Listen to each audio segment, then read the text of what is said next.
Hello, and welcome to another Ask Us Anything webinar. This is the webinar series where we answer your questions about TalentLMS Live.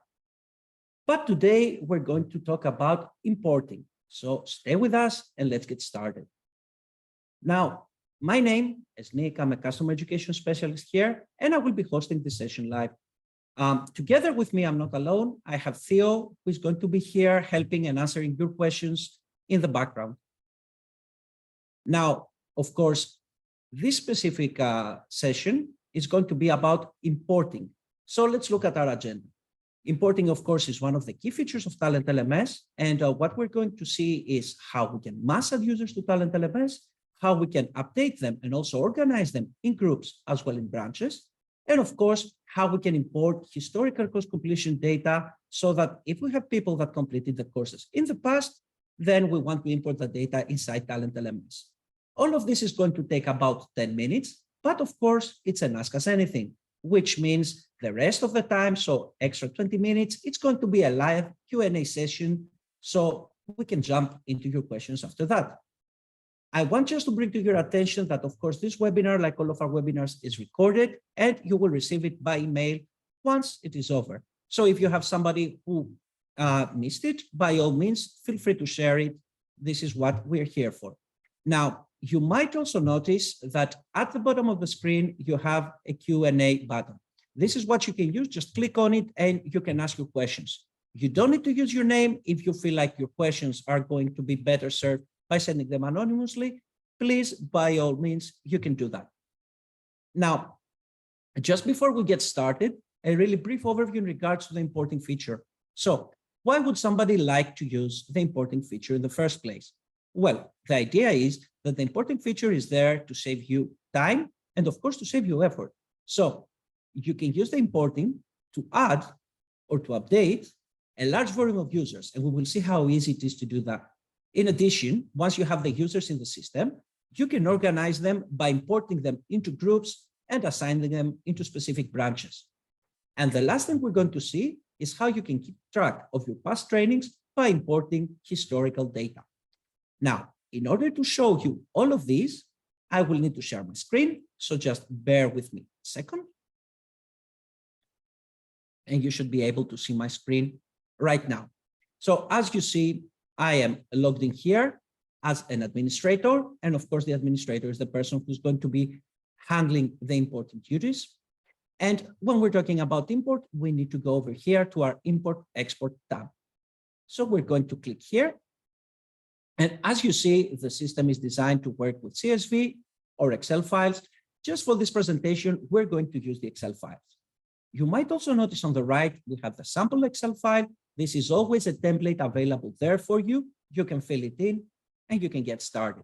And this is what we're going to do right now. So I'm going to click on this to download it. And then I'm just going to open it here. And we can actually get started by importing our users. Now, here I have the file ready. So the first thing we want to do is we want to add just users. Okay, and as you see, it's the first tab at the bottom to import users. And of course, if you have a list of the people you already want to join, all you have to do is fill in the appropriate fields. And what are the fields we have here? Well, we have the login, which is basically the username of our users. And of course, you need to add that. You need to add their first and last name, as well as their email address here. And if you want, you can add the short bio. A really important thing I want you to remember is that you should use unique usernames. So here on the login, as well as emails. This should not be duplicates because the system is not going to accept this. Another thing to keep in mind is you don't need to fill a password just because the system is going to generate a random strong password for your users. You can add, of course, as many people as you want to. The first thing you want to do is just delete the examples that are here in place. And I have a list of the people I want to add. So all I need to do is copy the people from my list, paste them over, and you see very easily, these are the people that I am going to add. So I am ready to add my people.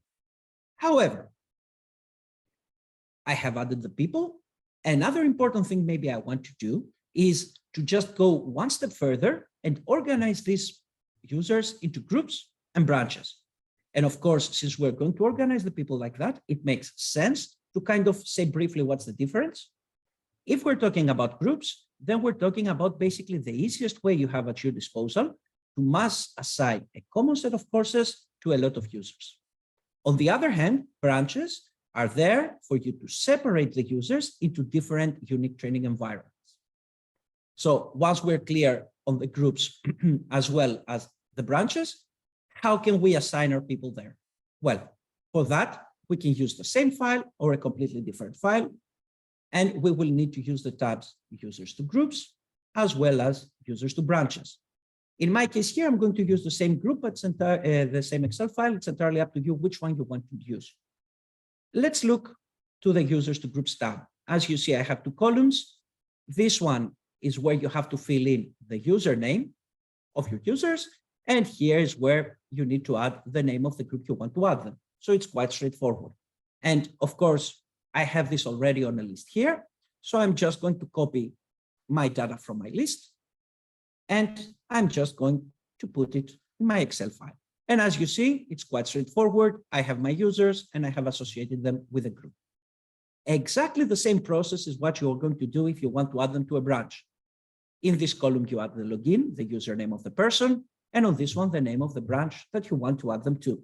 So all I need to do is, again, copy this from my list and just add the people here. And as you see, again, quite straightforward. Now, here is a very interesting thing.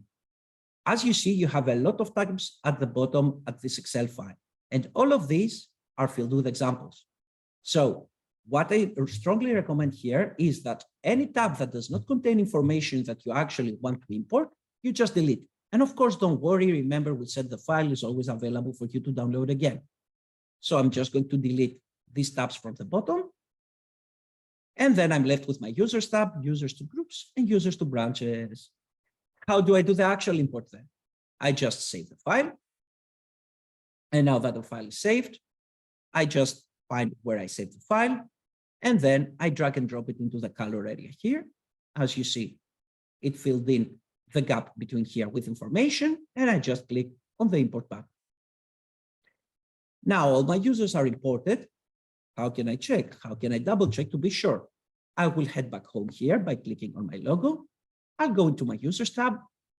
And from here, I can just sort my users by registration. These are the people I just added. And let's go, for example, see King Lebron. So if I click here, I can actually go and see, indeed, the user was added to the marketing branch, which is where I added him to. And of course, he's added to the correct branch. So groups and branches absolutely covered. So with that said, you see how easy it is to just import users and then sort them out into your groups and assign them to branches if you want. Let's do something completely different. What if I have our users and these users already completed the courses outside TalentLMS? But what I want is to get all the information, their completion records, to appear inside TalentLMS. So in order to do that, I need to find a way to import their historical data when it comes to the course completion. So in order to do that, I will need, of course, my Excel file again. And we need to navigate to the tab called Users to Courses. Now, a very important thing that you need to do here, you need to add some extra columns. Which columns do we add? This one here called Enrolled on Date, which is the date the user was enrolled to the specific course. The completion date, which is the date the user completed the course. Their status, of course, whether they completed the course successfully or not, and the final score that they received when they actually finished the course. Now, once I fill up this information and you see it's already added here, you're ready to do the whole import once more. However, maybe you don't remember these specific columns that you need to add. I don't want you to worry about it. This is something you can find, of course, in our knowledge base. There is a specific article just for that. It's called How to Import Historical Course Completion Data. And of course, Theo is going to post it on the chat for your convenience so you can look back to it and reference it at a later date. Now, normally, the way I would import it would be just to save the file and then drag and drop it. But this time I want to show you something different. So what I can do alternatively is I can select all my values here. I can just copy them. And then I can go into my import functionality once more. And instead of dragging and dropping the file here, I'm just going to paste the information. As you see, it is already pasted. I can click on import. And that's another way that you actually can add people. And you see all the users were added to the courses. How can I double check this is correct? I will go back home again. In my reports, I'm looking for a course report. I have added the people to the course called Assess the Needs. I click on that. And we'll go over to the Users tab. I can sort them by process. And you can see all the users that I added have actually completed the course on the date that I set it here. So this, of course, is just the beginning of our conversation in regards to the import. Now, I'm pretty sure that you have already a lot of questions. Some of them are answered by Theo, but we did save some in order to be able to answer them together live.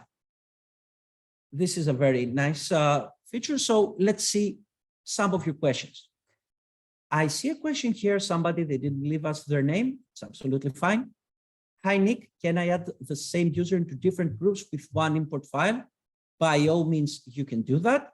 The only thing you would have to do is you will have to go to the users to groups, and then you would add a person to more than one groups, by all means. Another thing here that maybe could be of assistance is the fact that here in importing, you also have the option to use the cheat sheet. So if I just click to expand, you will see that you have additional information here with examples to help you in regards to doing a lot more and a lot more advanced operations.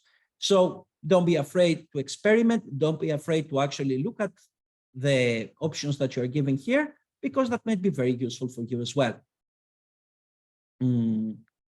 I have another question here from Miri. And Miri asks if there is a limit while importing. No, Miri, there is not a specific limit in regards to the users that you're importing, so you can import as many as you want. However, what I would suggest is that when you try to import, you do your imports in smaller batches. There's a couple of reasons for that. First off, it's going to be faster. But there is another reason as well behind that, and this is quite important. If you do your import in smaller batches, then you can control it. So if something did not go correctly, maybe you imported and some type of information was not correct there, it is a lot easier if we're having a smaller sample to just go back, edit that, and fix whatever happened. So yes, while there is not a limit, I think it would be more practical in the long run to just import in smaller batches. I see another question from Jack. Since you mentioned groups, how can someone use the default group? Very nice. So when we're talking about groups, we do, of course, have the option to set up a default group. And what is the default group? The default group is any group that you choose. You can specify it as being the default one. Now, a default group can exist only in one location, which means I can have one default group on my main portal here. And if I want, I can have a default group in one of my branches or in another or in another. The important thing to note is I cannot have two default groups in one branch or two default groups on my main page. How can you create a default group? Very easily. Let's say you wanted to add it to the main site. You go over to your account and settings. You will go to your users tab. You are going to navigate here. Here is your default group. This is the one we selected. You can select whichever one you want, set it up as your default group, and just click on save. Alternatively, if you want to do that on a branch, then you have to go to the branch where you want to set up your default group. So let's say I wanted to go to onboarding. I can go to onboarding and I can scroll down until I find again the users tab. And here I have the option for the default group. Here I can select whichever group I want to just make it the default group. Very nice. So I have another question from an anonymous person. What about the sync with an FTP server option that you saw? That's very observant of you. So let's look at this option for just a second. In the import options, we have the option indeed to sync with an FTP server. This is a more niche setting, but it's really good to know that it exists. What is an FTP server? An FTP server is a file transfer protocol server. This is what FTP stands for. And it is essentially a server where you can store information inside and you can store files. Now, if I could have, for example, all the information of my users stored in such an FTP server, you could sync and talk with your IT people, get them to fill in all the information for your server, and then you would be able to enable exporting and importing the information from the FTP server. Again, not an option for everybody, but those that use FTP servers are for sure going to find this something very useful. I also have a very nice question, and this is from Jennifer. She says she tried to upload multiple users on her platform, very nice, and she got a message that basically once this is over, she will receive an email. She cannot yet see all of the users. Indeed, that is correct. Why is this happening? This is happening because we uploaded a big amount of users. So just because we uploaded so many users, and maybe a lot of other details as well, we associated them with specific groups or with specific branches, then this makes a lot of sense that the system is going to take a bit longer for this to complete, but once it is completed, it will let us know with an email. I see we have more questions as well.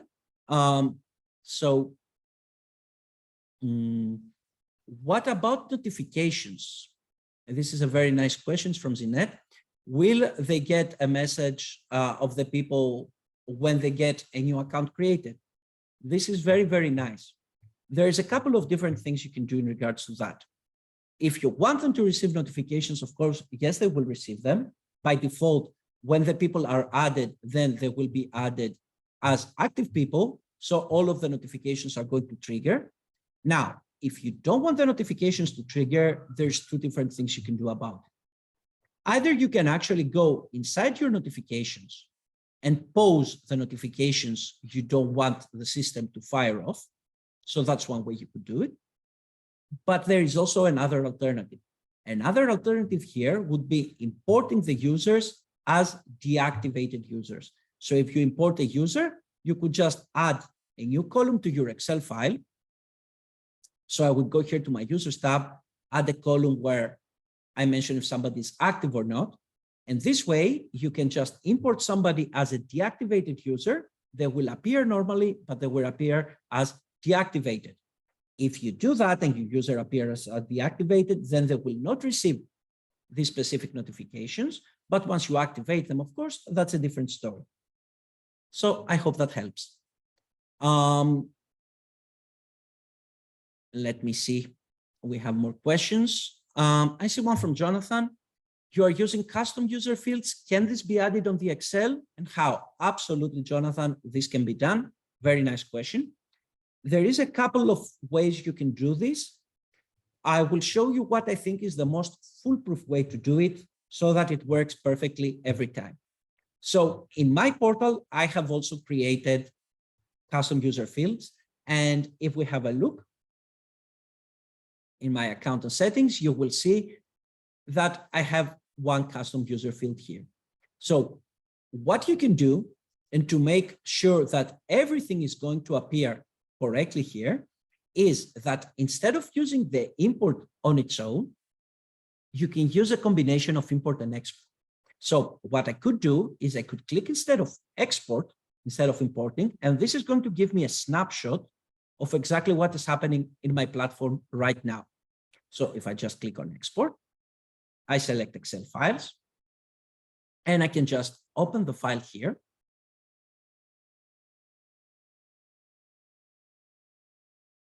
Just bear with me. And you are going to see that it has a lot of information on the users that I have, and it has a little bit of everything.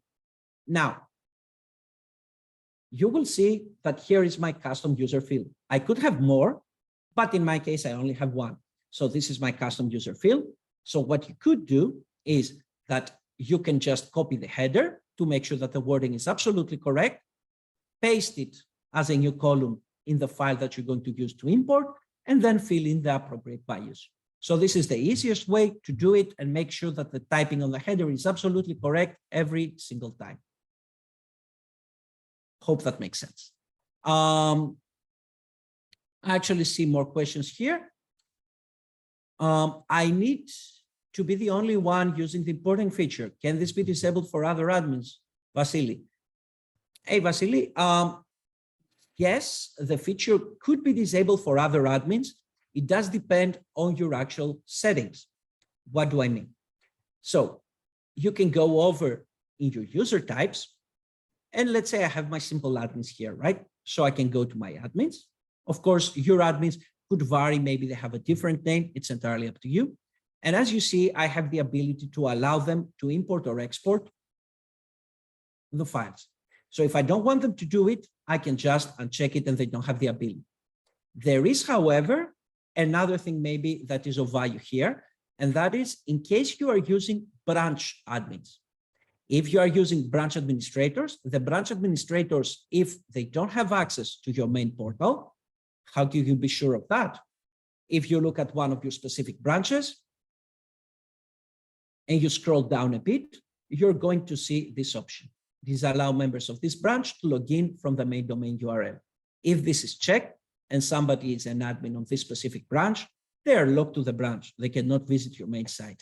If that is the case and they are locked on this specific branch, then basically this means that that specific user can only see the branch environment even though they are an admin. And on the branch environment, you do not have the ability to go over there and basically click to see the importing functionality. And I can show you that by just mouse over my name and I go to the employees branch. You will be able to see that now I look like a branch admin. I don't have the option to have the importing functionality here. So yes, you can set it up for the user types, but also it would depend on your settings. Your branch admins by default would not be able to see that. Let's see some more questions. I think we have time for one, maybe two more.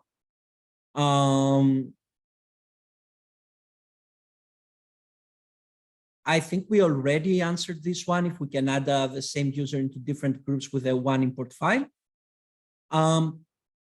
I see another question. Can I import entire courses from another LMS? This is a very nice question.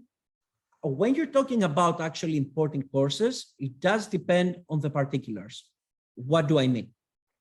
Are the courses that we're going to import, are we looking basically to import a course in terms of setting, so a course that lives under a category with a specific name, or are we looking to import the actual data of the course? That's two different things. If you use the import functionality, you cannot also add, for example, a course that has, let's say, a specific PDF associated with that. So in that sense, you cannot do that. But if your course, for example, you just want to create it in the import functionality, you can do this. There is an extra trick I want to show you though, and this applies in the situation where, for example, you have a second account in TalentLMS, because some people have two accounts in TalentLMS and they actually want to transfer a course from one of their accounts to another. How you can do this? I am an administrator. And of course, in order to do that, you would need to be an administrator in both of these accounts, right? So I will go over to my courses tab. Again, I'm an admin. And next to add course, I have a little arrow. I can click on this little arrow, and then I can use copy from another domain. And if I have a second account in TalentLMS, I can set up my details here. I can click login. So I would need to log in with my credentials there. I can select the courses and then I can copy and bring them over. Hope that helps. Let's see. In regard to our questions, we have one more here. Some users are not imported with the Excel file. When I try to add these users, I get a message the user already exists when they do not exist. Why is that? That's a very nice question. Unfortunately, I don't have your name. So if you try to import your users and you get this error, the user already exists, there could be one of two different things that could be in play here. First off, I guess that when you try to import different users, probably these users have a different username. However, do these users have a unique email? You remember before we said that the emails are a unique identifier. such as the username. The username and the email are two unique identifiers. So if I try to add a second user with a different username, but the same email address, the system is not going to be able to actually accept that. There is also, though, the possibility, besides that, that maybe you try to add a user that existed in the past. So if I just go back here in my users, and let's say for some reason, I want to just delete Elon Musk. So I'm just going to delete the user. And now if I try to import again the same user with the same details, the system will give me this error. The user already exists. Why is that? That is because the user is not permanently deleted. And how can I fix this? From your home screen, you can go to your reports section and check your timeline. And you see on your timeline here that I deleted the user Elon Musk, but in reality, their details are still in the system. Why? Because the system will allow me to undo the deletion. So until I go and permanently delete the data of the user, then I won't be able to completely import him again. So this is one of two reasons why you would possibly not be able to do that. So with that, that's all. So thank you very much for being here today with me. Thank you all for participating. Thank you for giving our questions.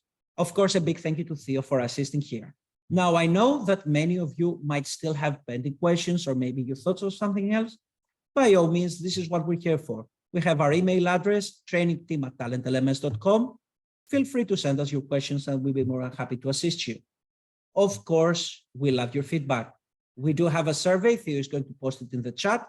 And of course, takes maximum a minute to fill it in. I will be more than happy to hear from you. You want with feedback, we want to hear maybe any advice on future content that you want us to create for you. By all means, feel free to do that. Last, of course, and not least, we have our dedicated website, talentlms.com/webinars. There you can see all the recordings of our past webinars, but also you can see our upcoming ones. So don't be shy, visit there, you can register, you can see all the previous ones. Thank you very much for being here with us. Until the next time, happy trading.